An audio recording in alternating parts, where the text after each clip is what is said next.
Matapos sumailalim sa mahigit 6 na buwang training sa The Basic School ng Philippine Marine Corps, tuluyan nang nagsipagtapos ang 183 estudyante ng Marine Basic Course Classes 507, 508 at 509. Isang graduation ceremony ang naganap noong January 17, 2025 na isinagawa sa Bonifacio Naval Station Grandstand, Fort Bonifacio, Taguig City. Ang nasabing seremonya ay dinaluhan ng mga pamilya, kaibigan at mga mahal sa buhay ng mga nagsipagtapos.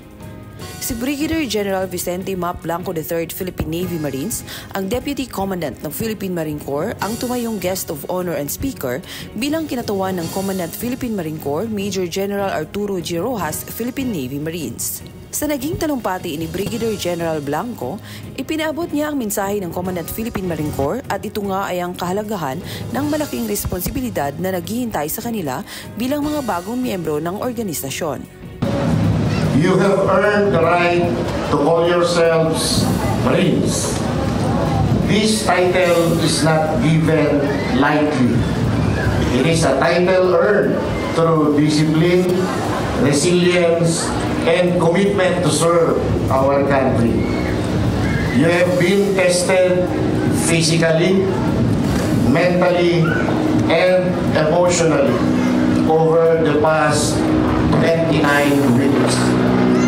And now, you stand ready, not just as individuals, but as part of a proud and capable team.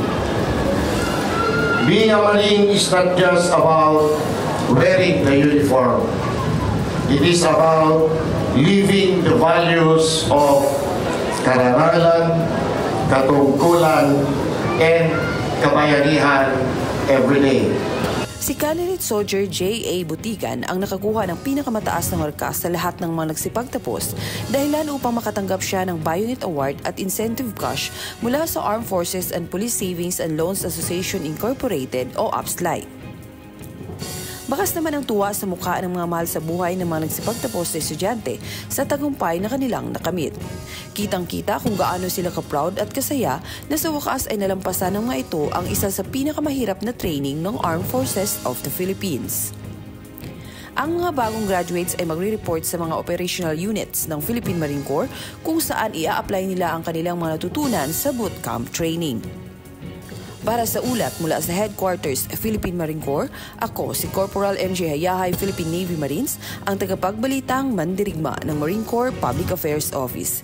Ito ang Balitang Mandirigma Express Edition.